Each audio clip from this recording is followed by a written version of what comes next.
West Ham mutiny, furious players to demand pay rises after they learn cat kicker Zuma is a top earner on 125 grand a week.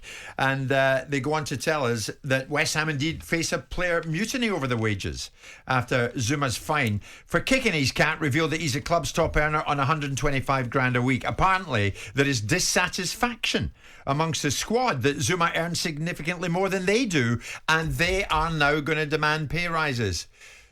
Do you attach any truth to this? Is this how players really behave? I think they probably know already, don't they, what he's earning? You know, that he's earning a lot of money. He was obviously a huge signing. It was a step in the direction they wanted to go in. I think this is what this is all about. They see an opportunity now, West Ham, to make it into the top four on a footballing basis. They want their best players in the team. I think they've made the wrong call. I do feel that it's quite a wicked thing, quite a vile thing that he's done. And he'll have to live with that now, the consequences of that for the rest of his football career. But what about this? I mean, when you were at Arsenal, did you know what the other players earned? Do you know, it's an interesting one because whenever you sit down and you see the figures in the paper and you think, God, can they be right? Can they be real? Are they really earning this sort of money? And I think actually a senior player actually sat me down and showed me what he was earning, and I couldn't believe it. I was negotiating for somewhat less and being offered somewhat less. So once a colleague put me in the picture, I then pushed for what I was, should have been due. But that's what happens in negotiations. So this is true then, in your eyes. This will be what's happening at West Ham. Well, I don't know if the players, of course... Because Zuma's money's been outed. Yeah, but that's been quite public for quite a long time. But you never quite know what your colleagues are earning. And it is quite helpful when you see it in writing from a player to say, well, look, this is what I actually am earning. Because the figures now are mind-blowing. And that was a reality for me. A player, a good friend of mine, said, "No, what sort of money are you talking about?" Because you never talk money with other players. Who was it? I'd like to keep that secret if I could. And he was very helpful. And I went back again and said, "No, I know that other players are earning more." So the club pushed a bit harder, and myself and David Dean and Arsene Wenger came to an agreement. Oh, so you get something out of it? Oh yeah, 100%. You see, this lot at West Ham, if this is true, are going to try and get something out of this.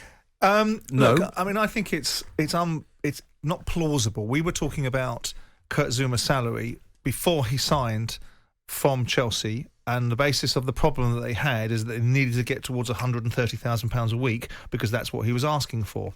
And we were already talking about this 2 or 3 months ago. It's almost inconceivable to suggest that the other players weren't in at least prima facie aware of what he could be potentially getting.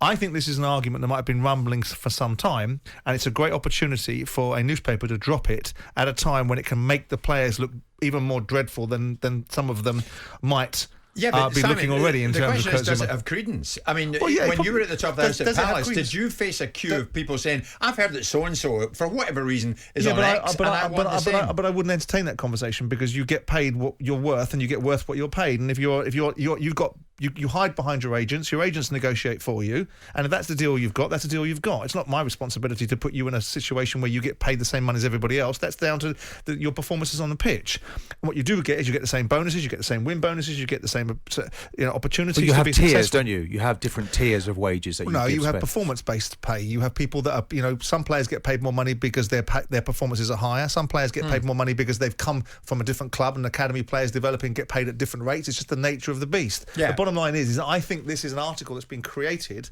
to make the players look as bad as they possibly can at this moment in time when the juice is around a player's off-field performances. I think this argument has probably been rumbling for some time. Jim, just to take it back to the wages, I got told to go away and win something, and I did. I came back and won something, and then said, right, okay, let's look at the contract. And then we sorted out a new deal. Oh, I like that. So the thing is, about performance is really important. You have to achieve things. Right. So we're agreeing on that, don't we? As far as we're gathering here, though, Simon, Antonio, who recently signed a new deal, and Yarmolenko earn about 100 grand a week. Yeah.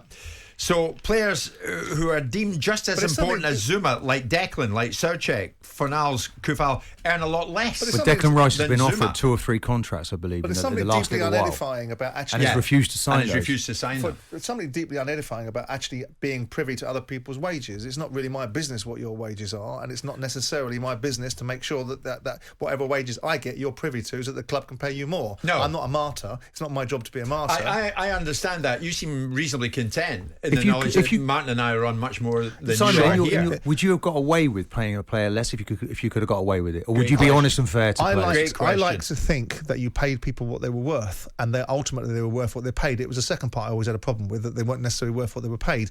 But it's not my job to sit there and demand players to be in a situation that they can't negotiate for themselves. I have to sit there listening to your big mouth representatives dawn till dusk telling me what you're worth, and then getting that situation and then deciding that you're worth more. So that's a different discussion. You know, the bottom line is to try and be fair. You cannot please all the people. So you never all the time. underpaid a player then? Well, it depends what you view. It depends whose perspective you're taking it from. If you're taking it from the perspective of the player, if the player is some daft little lemon that gave it the 2 and 6 that I gave him. So you'd say, he's a daft little lemon, I got away with one there. No, you're misrepresenting what I'm saying because you're trying to be clever and failing tragically. The bottom line is just that repeating you what you just said. That's That's what all. they're worth, and you pay people what they ask for within reason. And most of the time, the power is with the players. The only time the power isn't with the players, really, is when a younger player is coming through the academy and it's developing a little bit slower. And there's an argument to say that might not be fair, because sometimes the younger players that come through actually have more commitment than some of you senior Herberts that come along and do us all a favour. That's outrageous. Well, I certainly suffered. I suffered in that manner by getting into the Arsenal first team and being offered a £50 a week rise. So I saw it firsthand, that you come through the system and you know that they're going to buy a player in. You're 19 years of age. You just played 23 games on the bounce. Yeah. That story has been mistold many times. So that I was sold. I wasn't sold. I left. In principle, are you in the camp that players are greedy little scroats? No, I was in the camp that players need to get what they deserve and do what's fair. Jim White and Simon Jordan, Monday to Thursday morning, 10 till 1. On AM, on DAB, via the talkSPORT app and on your smart speaker. talkSPORT.